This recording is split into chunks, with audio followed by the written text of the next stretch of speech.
So, my girlfriend's best friend thought I was a gold digger. At first, I thought it was just some harmless shade, like when a protective friend doesn't totally warm up to you. You know, normal jealousy, right? But no. With Maddie, it was more than that. I learned the hard way that sometimes the person most obsessed with your relationship isn't even your partner. It's the so-called best friend hovering in the background, plotting like it's their full-time job. But let me back up a little, because context matters. I didn't grow up with much. I was basically raised on budget ramen and coupon clipping. My mom worked 2 jobs, dad wasn't really in the picture. And if I wanted anything remotely extra, I had to earn it. Babysitting, part-time cashier, delivering pizzas in high school. You name it, I hustled it. I'm 25 now, and I still kind of carry that chip on my shoulder. Like I always have to prove I'm not just surviving. I'm actually building something for myself. That's important, because my girlfriend comes from a completely different world. Let's call her Rachel. Rachel grew up in a family where summering in Italy was something they casually brought up at Thanksgiving. She went to private school, drives a nice car, wears clothes that don't have to come from outlet malls. She's not spoiled. Actually, that's one of the things I love about her, but she never had to claw her way through life the way I did. We met at a volunteer event, of all places. I know, it sounds cheesy, but it's true. We were both helping out at this food drive, and she cracked some silly joke about the canned cranberry sauce pyramid I was building. I don't know what happened, but we just clicked. I remember thinking, wow, she's funny, down to earth, and gorgeous. I am absolutely in trouble here. Fast forward a few months, and we're dating. Those first months felt perfect. She didn't care if our dates were walks in the park or grabbing dollar tacos. She wasn't into flashy stuff. I thought, maybe this whole different worlds thing won't actually matter. And then came Maddie. Maddie has been Rachel's best friend since like kindergarten. You know the type, the ride or die. Friend who knows every detail of her life. The friend her parents already consider family. So obviously, when Rachel told Maddie about me, I knew I had to make a good impression. I honestly wanted Maddie to like me, because I could see how important she was to Rachel. But here's the thing. I could tell from the very first handshake that Maddie wasn't having it. She had that smile. You know the one, the polite, sugary one that doesn't reach the eyes. She looked me up and down, taking in every detail of my thrift store jeans, my off-brand sneakers, and she said, "Oh, so you're the new girlfriend." It was loud enough to sound casual, but just sharp enough for me to register the sting. Throughout that first hangout, Maddie dropped little comments, tiny jokes that didn't feel like jokes. When I mentioned the crappy job I was holding down while finishing my degree, she smirked. "Hey, at least Rachel's family won't let you starve." Rachel laughed awkwardly. I smiled, even though inside my stomach was in knots. I brushed it off. Protective best friend, right? That's what I told myself. I even reassured Rachel later, like, don't worry, I get it. She just wants to look out for you. Rachel apologized, but she didn't push Maddie on it. I tried not to take it personally, but things escalated quickly. The second time I hung out with Maddie was at this group dinner. Rachel had invited some of her friends, Maddie included, to introduce me around. Halfway through the night, Maddie decided to announce, in front of everyone, "So what do you do exactly? Like, for work? I mean, besides dating my best friend." I laughed, awkwardly, but my chest was burning. Everyone else at the table kind of laughed too, except Rachel, who gave Maddie this sharp look. But Maddie just shrugged innocently, like it was a normal question. That's when I realized this girl wasn't just protecting her friend, she had already decided who I was. And worse, she was going to make me prove otherwise. At this point of the story, you might be thinking, well hey, why didn't your girlfriend just shut Maddie down and defend you? Oh, believe me, I thought that too. Rachel did step in a couple of times, but it was subtle. Like if Maddie went too far, Rachel would say, "Maddie, stop." But she'd never really call her out outright, not the way I needed her to. And that silence, that definitely planted doubt in my head too. So there I was, caught in this weird triangle. Me trying to show I'm not some opportunist, Maddie practically auditioning for her role as Sherlock Holmes, and Rachel kind of stuck in the middle. But things really boiled over at her family's dinner party. This honestly was the first major humiliation, and it set the stage for everything that came next. Rachel's parents hosted this big, fancy dinner, the kind with multiple forks and a wine I couldn't pronounce. I felt nervous, but determined to make a good impression. For most of the night, things were going okay. Her mom asked about my studies. Her dad cracked some dad jokes, and I was like, phew, maybe I'm pulling this off. Then Maddie struck. She raised her glass at the table and smirked. Can we all just agree how lucky Rachel is to have someone who appreciates her for more than just her family's money? Silence. Everyone's eyes flicked to me. I felt my face get hot. Her parents laughed awkwardly, but I wanted the ground to swallow me whole. Rachel muttered, "Maddie, seriously?" But Maddie just looked smug. In that moment, I realized this wasn't going to stop. Maddie wasn't just skeptical. Maddie was on a mission, and I had no idea just how far she'd go. After that dinner with Rachel's family, I should have known Maddie wouldn't let things go, but I guess I kept hoping she'd calm down, or maybe Rachel would finally talk to her, and things would smooth out. Spoiler alert, that didn't happen. Instead, Maddie doubled down. At first, it was these little slip-ups that I thought maybe I was just being paranoid about. Like one time, Rachel and I went out to lunch with Maddie, and Maddie started asking me these oddly specific money-related questions. So, how much is your rent? Where do you live again? Oh wow, that's kinda high for someone still in school. How do you swing that? I would answer as casually as I could, but my hands would get clammy, because she wasn't asking these questions in a friendly way. She was collecting data, like she was piecing together some case file on me. And Rachel just sat there sipping iced tea, clearly uncomfortable, but not stopping her either. And then we hit what I call phase 2 of Maddie's weird little investigation. The snooping. I started noticing really odd things happening with my social media. Random friend requests from people I didn't know, but who had a lot of mutuals with Maddie. Suddenly, Rachel would bring up posts from years ago, like, hey, you used to hang out with Name a lot, right? Maddie said you guys used to date. I was floored. Like, why is is she digging through my Facebook posts from when I was 17? Who even goes that far back? Turns out, Maddie had basically gone full stalker mode. She wasn't just scrolling my old pictures. She was messaging people from my hometown, people I hadn't spoken to in years, asking them about me, and then the real sucker punch landed. One afternoon, Rachel comes to me, her face pale, her phone in her hand. She says, "Can we talk?" My stomach dropped. You know when someone says that and you immediately feel like you've been called to the principal's office? She shows me her phone. It's a screenshot of a DM she got from a fake account, and it said something like, "You should be careful with your girlfriend. She's only dating you for the money. Ask her about how she used to joke about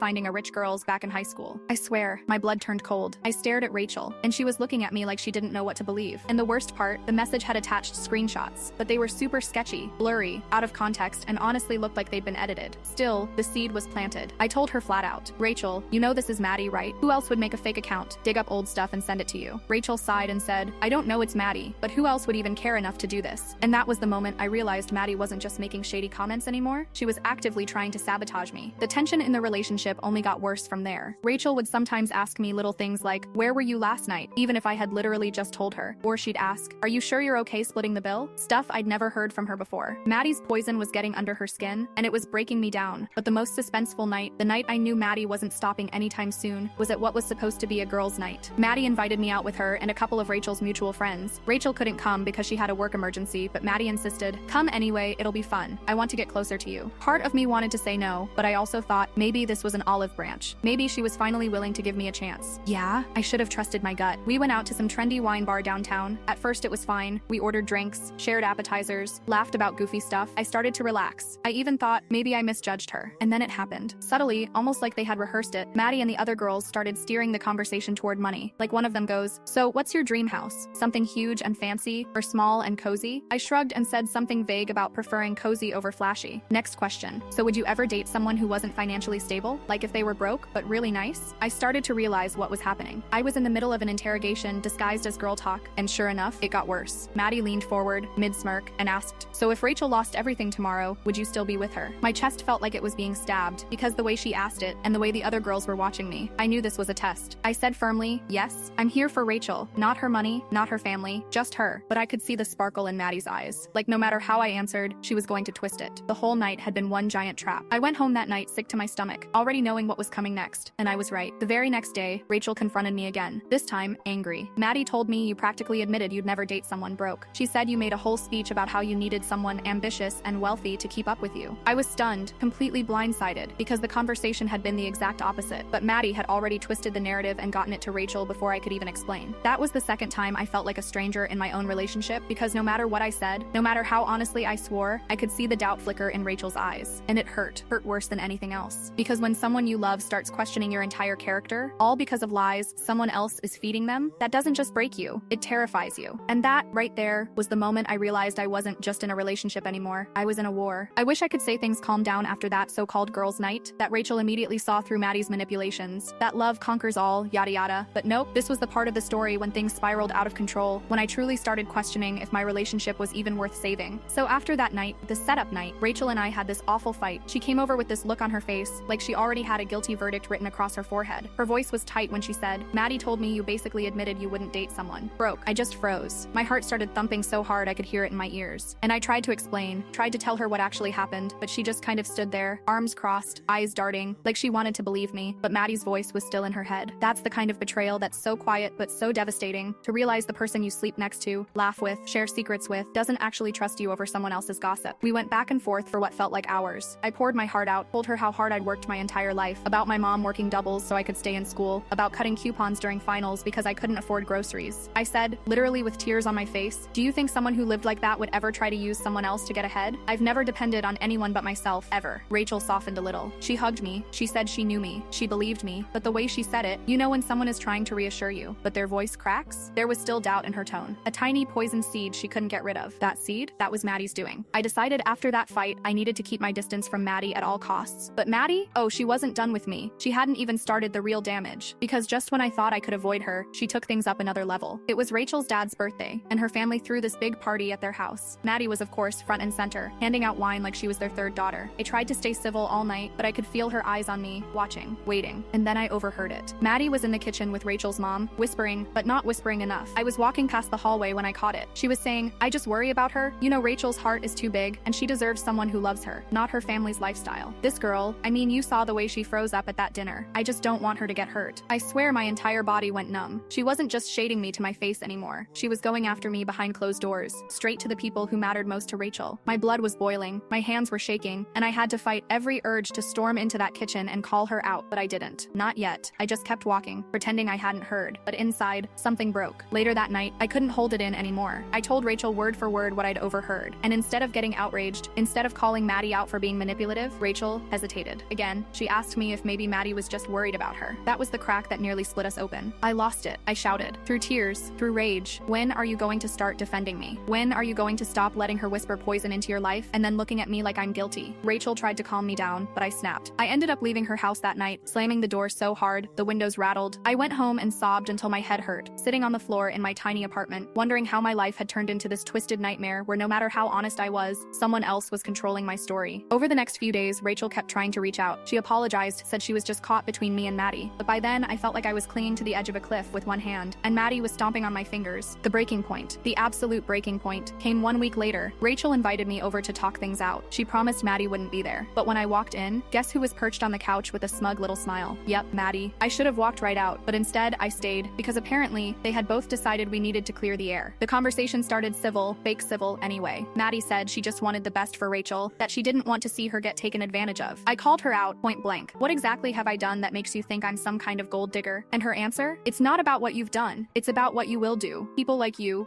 always show your true colors eventually. I almost lunged across that couch. My nails dug so deep into my palms, I thought I'd bleed. Rachel told us both to stop, but it was too late. Maddie won in that moment because she forced Rachel to pick sides. And the sick twist? Rachel didn't choose me. Not right away, anyway. She said she needed space. I felt like my body collapsed inward. My chest, my stomach, everything went hollow. That night, I went home, packed up every little thing Rachel had left at my apartment, and shoved it into a bag. I wasn't going to sit around waiting for her to decide if she trusted me. If she couldn't see who I really was through Maddie's lies, then what was the point? That was rock bottom. The absolute lowest I'd felt in years. But as much as it broke me, it was also the moment that lit a fire in me. Because if Maddie wanted a war, she was about to get one. And she had no idea what was coming. After that fight, after Rachel asked for space, and I went home with my heart shattered into a million tiny pieces, I told myself I was done. Done being tested, done defending myself, done being Maddie's character punching bag. But you know how when something wrecks you that badly, it almost becomes an obsession? Like you can't sleep because you keep replaying the injustice on loop in your head? That was me. Every single night, I'd lay awake until sunrise, thinking of all the things I should have said and all the proof I didn't have. And then, the twist I didn't see coming. Proof fell straight into my lap. It started when one of Rachel's mutual friends, let's call her Jenna, messaged me out of the blue. Jenna and I had only met once. In passing, she wrote, "Hey, this is kind of awkward, but I feel like you should know, Maddie's not being honest about you." My heart practically stopped. My fingers shook as I typed back, "What do you mean?" Jenna sent me screenshots. Real, undeniable screenshots of Maddie trash-talking me in their private group chat. Maddie bragging about testing me at that wine bar. Maddie openly admitting she wanted me gone because I wasn't good enough for Rachel. Even laughing about how easy it was to make Rachel question me. One line slapped me in the face like an open hand. She fits the broke girl profile perfectly. It's only a matter of time before Rachel sees it. I'm just accelerating the process. My stomach turned to ice. My ears rang. My hands were sweating. This wasn't paranoia. This wasn't me overreacting. Maddie was literally orchestrating everything. For about an hour, I just sat there with my phone in my lap, staring at the evidence, breathing so hard my chest felt raw. And then the adrenaline hit. The anger. The kind of anger that doesn't make you cry. It makes your whole body shake because your nervous system has basically turned into an electric fence. I knew exactly what I had to do. The next day, Rachel invited me over to talk, probably ready to do another one of those half apologies that didn't heal anything. I almost canceled, but then I thought, no, this is it. This is my moment. Mine, not Maddie's. When I showed up at Rachel's apartment, guess who was already there? Yep, Maddie, sitting on the couch, smirking like she owned the place. I didn't say hi. I didn't even sit down. I just looked straight at Rachel and said, "Before you say anything, before you tell me you still have doubts about me, you need to see this." Then I handed her my phone. I had the screenshots saved. Ready, receipts glowing on the screen. Rachel started scrolling. Her face went pale, then red. Her mouth literally dropped open. In the silence, Maddie actually had the audacity to laugh. She said, "Oh my god, are you really going to believe random screenshots from someone who just doesn't like me?" But it was too late. Rachel recognized Jenna's name in the chat. She recognized Maddie's typing style. She even recognized specific phrases Maddie always used in person. It was undeniable. And Rachel lost it. I had never seen her explode before. She started yelling, "You've been lying to me, manipulating me, making me doubt the person I love, just because you don't like her." Maddie tried to play victim. "I was just protecting you, I didn't want you to get hurt." But the act cracked fast, because Rachel wasn't buying it anymore. At some point, Maddie snapped too. Her mask completely slipped. She shouted right back, "She isn't good enough for you. She's embarrassing. She doesn't fit in. She'll drag you down and everyone can see it except you." Hearing those words out loud, all the venom she'd been whispering, now plain in the open. It was horrifying, but also liberating, because finally everyone could see her for what she really was. I stood there stunned, my heart pounding in my throat as Rachel turned to her and said, "Get out, right now. I don't want to see you again." Boom. Silence. Maddie's face went completely blank for the first time since I'd met her. The smugness disappeared. She picked up her bag, looked at Rachel like she'd just betrayed her, and stormed out without another word. And then, it was just me and Rachel. She sat down, covered her face with her hands, and started crying. She kept saying, "I'm so sorry. I can't believe I let her get in my head like that. I can't believe I doubted you. And you know what? I wanted to forgive her. I really did." Part of me felt a massive wave of relief. Like finally, this nightmare was over. Finally, the truth was out. But another part of me, it wasn't relief I felt. It was exhaustion. Deep, unbearable exhaustion. Because Maddie might have been the villain, but Rachel had let it happen. She let her best friend's lies outweigh my truth for weeks. And that was its own kind of betrayal. I didn't say anything right away. I left her apartment that day with my chest pounding, half of me craving her hug, half of me needing distance so badly I could barely breathe. Sure, Maddie was done, exposed out of the picture. But the real question left hanging in the air, the one question that gave me chills all the way home, was, did Rachel ever truly believe in me? Because if the answer was no, then maybe Maddie wasn't the only person I needed to let go of. Driving home after that blow-up with Maddie, my brain was spinning so hard I thought I was going to pass out behind the wheel. You ever feel so overloaded with emotions that even your body doesn't know what to do? That was me. Heart racing, hands shaking, my chest hurting, every thought colliding in my head all at once. On one hand, I'd won. Maddie was exposed. Rachel had finally seen her true colors, full-on mask-off villain mode. The evidence was undeniable. Maddie was out of the picture. But on the other hand, the damage was already done. Because what ate at me wasn't just Maddie's manipulations. It was the fact that Rachel, the person I loved, had let me drown in suspicion. She hadn't put her foot down sooner. She hadn't picked me when I needed her to. And now I couldn't stop asking myself, if Maddie had never been caught, would Rachel still believe lies about me? I barely slept that night. Every time I closed my eyes, all I heard was Maddie's voice. "She isn't good enough for you." And the worst part, a tiny hateful part of me had started believing it too. The next day, Rachel showed up at my apartment. Eyes red, face blotchy. She looked like she hadn't slept either. She begged me to talk. I let her in, but I crossed my arms, standing the whole time. My walls were up like steel. She started crying again, her voice shaking. "I am so sorry. I can't believe I doubted you. Maddie's supposed to be my best friend, and I let her poison everything. I should have defended you harder. I should have trusted you without question." And here's the thing. I could feel she meant it. Her guilt wasn't fake. Her body was trembling, like she was just as broken over this as I was. But I couldn't just let it go. Not anymore. So I asked her, calm but sharp, "Answer me honestly. When Maddie was whispering in your ear, did you actually believe I was using you? Even for a second?" She started to protest, but I snapped. "Don't lie, Rachel. Did you believe her?" Her mouth trembled. Her eyes filled again. And finally, under her breath, she whispered, "Yes. For a second, I did." I swear that single word stabbed deeper than anything Maddie ever said. That whisper was worse than all the screenshots combined. I had to grip the kitchen counter just to stay standing. Rachel rushed toward me, like she was terrified. I was walking away right then. She said, "But I don't believe it now. I know who you are. I love you. I love how hard you work, how independent you are, how stubborn you are about never needing help. I don't want anyone else. I only want you. Please, don't give up on me." That's where the suspense hit the hardest, because I was standing there with my heart ripped open, and I had a choice. Do I forgive her? Do I let her back in after being so quick to doubt me? Or do I choose myself, my dignity, my independence, my hard-fought peace, and walk away for good? I know some people would have said this should have been the end. Period. I should have kicked her out that second, slammed the door, and started my healing journey. Believe me, that thought crossed my mind. The suspense of it was eating me alive. But here's the twist. I never expected. Instead of answering her right away, I made a decision for myself. I told her, "I don't have an answer for you right now. You don't get to rush me the way Maddie rushed you. You don't get to just cry and hope it goes away. If you want me back, Rachel, you'll have to prove to me, consistently over time, that your trust is in me, not anyone else. And if you can't do that, then I'll leave and I won't look back." Her face, God, relief mixed with fear. Like she thought it was over, but I had just given her one last chance. For the next few weeks, Rachel did everything right. She cut Maddie out of her life completely. She stopped making excuses, stopped softening Maddie's behavior, stopped letting doubt eat at us. She showed up consistently, every single day. But the real suspense wasn't about her. It was about me. Because every night, lying in bed, I had to ask myself, do I want this? Do I want to rebuild a relationship that someone else almost destroyed? Or would I be better off closing this chapter forever? Here's the truth. I finally realized empowerment isn't just breaking up or staying together. Empowerment is making the choice that serves you. And for me, I chose to stay, but not as the same girl Maddie thought she could bully into silence. Not as the scared girlfriend worried about class differences, or Rachel's family judging me, or Maddie's fake smiles. No, I stayed as someone who demanded respect, demanded trust, and demanded that I never be made to feel like a suspect in my own relationship ever again. Rachel had to earn every second chance she got after that. And honestly, she did. But if she ever slipped again, I had already decided I wouldn't hesitate to walk away, no matter how much I loved her, because Maddie was wrong about me. I'm not a gold digger. I'm not weak. I'm not desperate. I'm someone who fought for everything I've ever had, and I'll never apologize for demanding the same level of love and loyalty in return. And that's how Maddie lost. You'd think that once Maddie was out of the picture, everything would have gone quiet, that me and Rachel could finally breathe, finally start over. But if there's one thing life loves to teach me, it's that that endings are never clean. Because even after Rachel cut Maddie off, even after the big showdown, Maddie wasn't done. I didn't know right away. Weeks went by where things actually felt calm. Rachel was showing up for me daily, texting me sweet little things she used to when we first met, insisting on paying on dates but accepting it when I insisted on splitting. She was trying. For real. But when someone tries to burn your house down, you don't just go to bed the next night and sleep peacefully. You keep sniffing for smoke. You double check every corner for flames. That was me, on edge, hyper-aware, waiting for Maddie's shadow to pop back up. And sure enough, one night, it did. It was around 11 p.m., and I got a message request on Instagram from some random account I didn't recognize. No profile picture, no posts, just a weird name. It said, "You might want to know who your girlfriend was texting last weekend." I rolled my eyes at first. Another troll, maybe one of Maddie's flying monkeys, right? But my gut twisted. Against my better judgment, I opened the screenshots attached. Grainy, cropped just so, like they were meant to stir chaos. They showed Rachel supposedly texting someone else about being confused and needing a break. I swear my heart dropped down to the floor. For a split second, I believed it. After everything Maddie had done, after all the planting seeds of doubt nonsense, my brain was primed to misfire. But then I looked closer. The font looked off. The bubbles didn't look right. It wasn't iMessage. It was some sort of mock-up tool. And the timestamps repeated. Fake. Manufactured. And suddenly, I knew Maddie was back. The rage that filled my chest wasn't hot anymore. It was icy, cold, calculating. This wasn't just suspicion. It was war. Round 2. She hadn't been satisfied getting kicked out of Rachel's life. Now she was trying to haunt it from outside the walls. So I did something I should have done months earlier. I started documenting everything. Screenshots, message histories, the fake accounts. I even dropped one of those images into Google's reverse search and found the template site people use to fake conversations. Slam dunk proof this wasn't real. When I showed Rachel, she actually started shaking, not just from anger at Maddie, but from fear. Fear that this had almost worked. Fear that she had believed Maddie once before and could have been tricked again. That night, Rachel finally said the words I'd been waiting for. "I don't think Maddie was ever protecting me. I think she was obsessed with destroying you no matter the cost." Obsessed. The word echoed in my ears, and it suddenly hit me Maddie hadn't been acting like a protective friend. This was personal, sinister, almost envy. It explained the smugness, the obsessive snooping, the way she inserted herself into every conversation, every family party, every private corner of our relationship. This wasn't about Rachel being protected. This was about Maddie controlling Rachel, and anyone close to her was automatically a threat. And right then and there, I made my final decision. I told Rachel, clear as day, if Maddie reaches out again, if you ever let her voice get in your head about me again, I'm gone. No explanations, no warnings. I've fought way too hard in life to fight for my character in my own relationship. Rachel nodded, tears rolling down her cheeks, and swore it was over. And this time finally, I believed her. But let me tell you, that suspense, that sick paranoia Maddie left in her wake, it lingered for months. Every ding on my phone made my pulse skip. Every look from one of Rachel's family members felt like it might be judgment Maddie had planted. And yet, over time, that paranoia quieted. Slowly, day by day, it drowned under the steady proof of Rachel's actions. Her loyalty, her consistency, her refusal to let Maddie's ghost hover. Closure didn't come from Maddie being defeated. Closure came from me realizing, out loud to myself, I'm not here to prove myself to anyone. Not anymore. And funny enough, the last time I heard about Maddie, it was from Jenna months later. Apparently Maddie had tried to latch onto another one of their college friends' relationships and pulled the exact same thing, creating lies, causing drama. Only this time, people caught on right away. She lost another friend circle instantly. Turns out, if you cry wolf long enough, eventually everyone sees you for the wolf you actually are. And honestly, that was all the closure I needed, because Maddie thought she could paint me as a gold digger, thought she could write my story for me. But in the end, the only story left behind was hers. A cautionary tale about jealousy, obsession, and the way some people can't stand to see others happy when they're miserable themselves. As for me, I chose peace. I chose myself. And for once, that felt richer than any trust fund ever could. If you've made it this far, first of all, thank you. Because reliving this whole nightmare, yeah, it wasn't easy to put into words. But maybe that's the point, right? Relationships are never just sunshine and first kisses. Sometimes, the hardest battles aren't fought with your partner at all, but with the shadows standing behind them. Maddie thought she had me figured out. She looked at me once and decided, broke girl, climber, user. And she decided to write the story for me. But here's the thing, Maddie never understood. She only ever saw where I came from, not where I was going. And that's the thing I hope you take from this. If you've ever been on the wrong end of unfair judgment, people are gonna assume things about you. They're gonna build their own versions of your life in their heads, without ever knowing how hard you worked, the battles you fought when no one was looking, the nights you stayed up wondering if you'd ever get ahead. But at the end of the day, their story isn't yours to carry. I won't lie, what hurt most wasn't even Maddie. It was Rachel doubting me. It was watching the person I loved flinch when Maddie whispered in her ear. That's the part that'll stay with me forever. Because betrayal from a stranger, that stings. But betrayal from someone you love, that carves scars you don't forget. And that's where empowerment comes in. Because I had to decide, do I let their doubts define me? Or do I draw the line and stand up for myself, even if it means walking away from someone I thought I'd spend forever with? Here's what I learned. Empowerment doesn't always look like slamming doors or leaving people in the dust. Sometimes empowerment is in the boundaries you set. The way you say, if you want me in your life, this is how I deserve to be treated. No less. With Rachel, I stayed, but I didn't stay quietly. I didn't stay desperate for her love. I stayed because she proved she could change, that she could cut ties with toxicity, that she could finally put trust where it belonged. around. And if she hadn't, if she'd wavered even once, trust me, I would have walked and not looked back. So, to anyone out there listening, maybe you're working night shifts to keep the lights on. Maybe people judge you for not having it all figured out yet. Maybe you've been called a gold digger, a climber, a user, or something else, just because you don't come from privilege. Please hear me on this. You are not obligated to shrink yourself to fit their jealous little narratives. You don't need to convince anyone of your worth, not a toxic friend, not a judgmental parent, not even a partner who doubts you. Your life speaks for itself. The way you hustle speaks for itself. The way you love honestly speaks for itself. And if someone can't see that, if they'd rather listen to noise from the sidelines, then maybe they're not your people, because the right people won't need convincing. Years from now, nobody's gonna remember Maddie's fake screenshots or her smug little digs, but I'll always remember who I chose to be in the middle of all that chaos. Someone who stood tall, even when I felt crushed. Someone who chose dignity, even when it hurt. Someone who refused to let anyone rewrite my story. So yeah, my girlfriend's best friend thought I was a gold digger, but turns out I was richer than she'd ever be.